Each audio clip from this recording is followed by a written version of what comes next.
शाका साहब। Sit down, gentlemen. Sit down. शाका साहब, हमें एक न्यूज़ देनी थी आपको।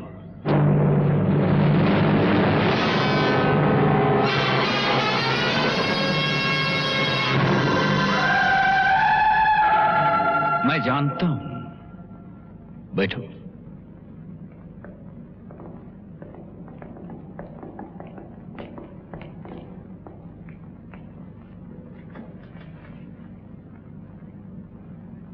तुम लोग समझते हो कि तुम मुझे कोई ऐसी खबर सुना सकते हो जो मैं पहले से नहीं जानता। क्यों? लेकिन आज मैं तुमको कुछ ऐसी चीजें दिखाऊंगा, कुछ ऐसी बातें बताऊंगा जो आज तक तुमने न देखी होंगी और न सुनी। पहली बात, ये इत्तेफाक नहीं था कि पुलिस ऑफिसर शिव कुमार ने हमारी बोट, हमारा लाखों का सामान पकड़ा, बल्कि हमारे ही एक आदमी ने उसको इंफॉर्मेशन दी। हमारे किसी आदमी ने? हां, हमारे ही किसी आदमी ने। खैर, जो हो गया सो हो गया। ये मेरा नया शौक है, मेरा नया खिलौना।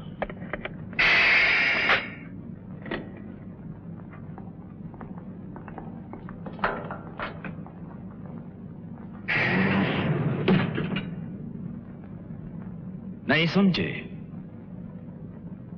समझ जाओगे।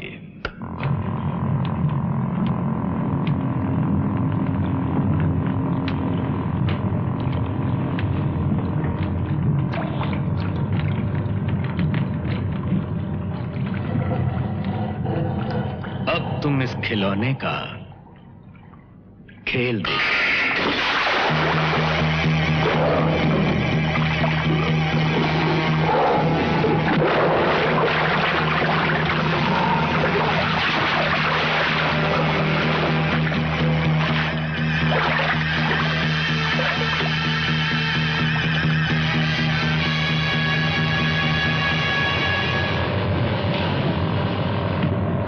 अजीब जानवर है, कितना भी खाए भूखा ही रहता है।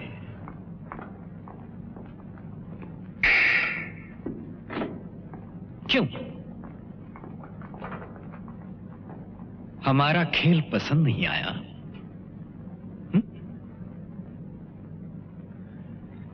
खैर, हम उस आदमी के बारे में बात कर रहे थे जिसने हमारे सामान के बारे में पुलिस को इंफॉर्मेशन दी। मैं जानता हूं वो आदमी कौन है।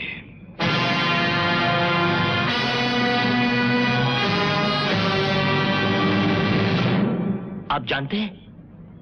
बहुत अच्छी तरह। वो आदमी तुम में से एक है। क्या? हां, तुम में से एक।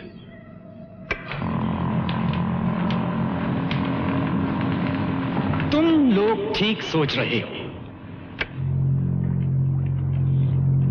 हर एक कुर्सी के लिए यहां एक बटन है जिसे दबाते ही आदमी इस भूखे मगरमच्छ की खुराक बन सकता है।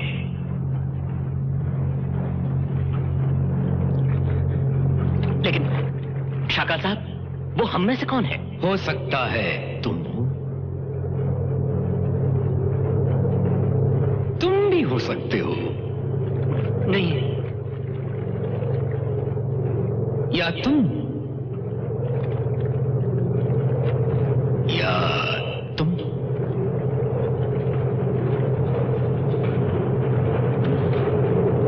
थोड़ी देर में तुम चारों में से बाकी तीन ये जान जाएंगे कि वो गद्दार कौन है। क्योंकि उसके जिस्म के टुकड़े इस भूखे मगरमच्छ के तेज और नुकीले जबड़ों में होंगे।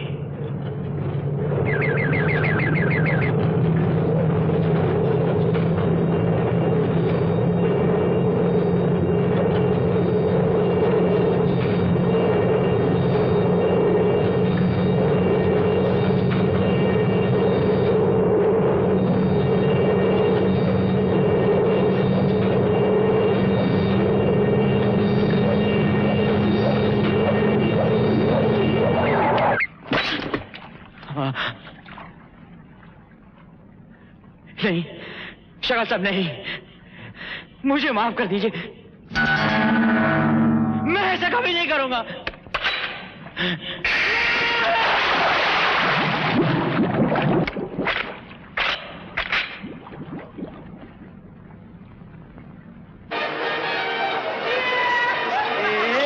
गुड्डी है हमारी। बताओ बेटा कहाँ चले? वहाँ चैनफील्ड पे।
अच्छा संतरी जी, आज्ञा दीजिए।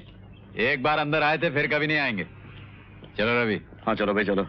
आदमी जितनी जल्दी जेल से दूर हो जाए उतना ही अच्छा है। क्या पता कब इनका इरादा बदल जाए। चलो ठहरो रवि। आओ इस जेल की ऊंची ऊंची दीवारों की कसम खाकर अहद करें कि आज के बाद कोई ऐसा काम नहीं करेंगे जिसकी वजह से हमें इन दीवारों के उस तरफ जाना पड़े। सचमुच विजय, बहुत हो गया।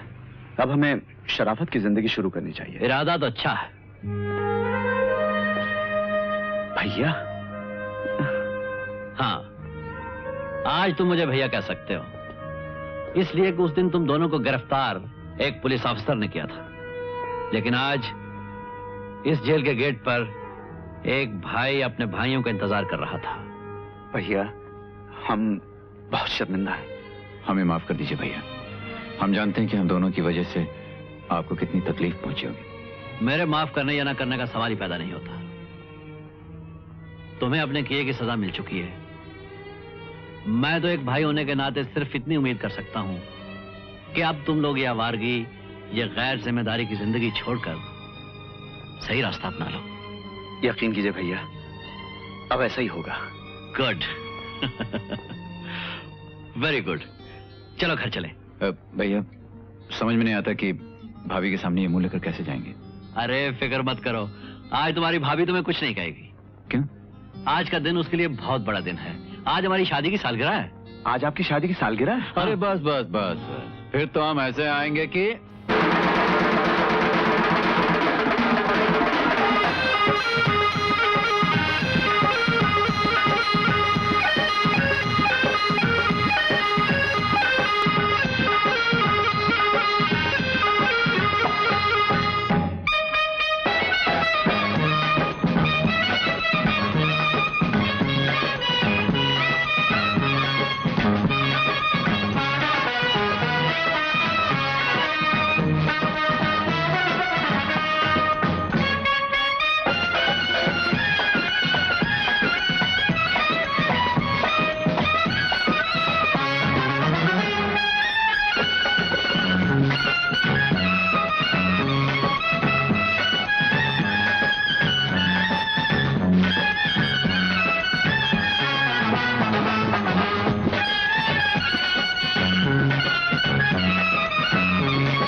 तुम्हारा मतलब क्या है?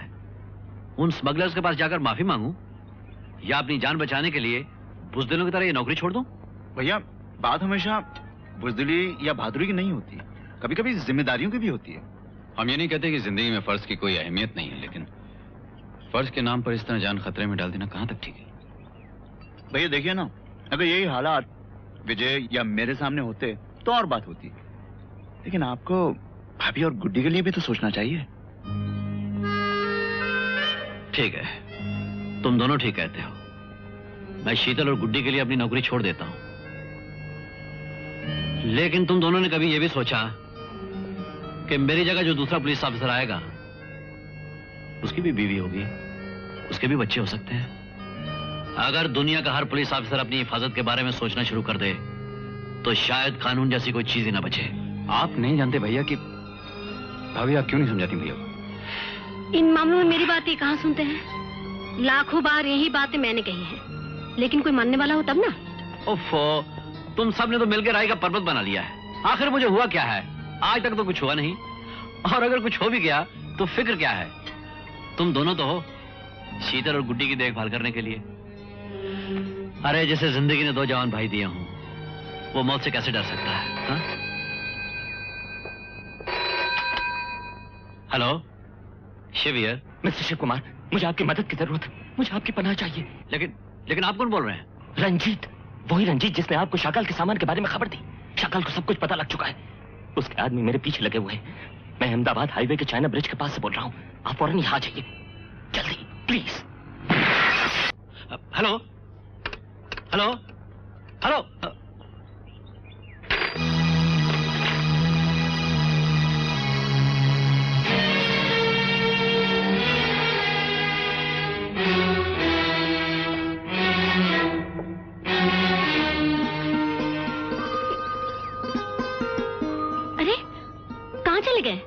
पता नहीं, कोई फोन आया और अचानक चले गए।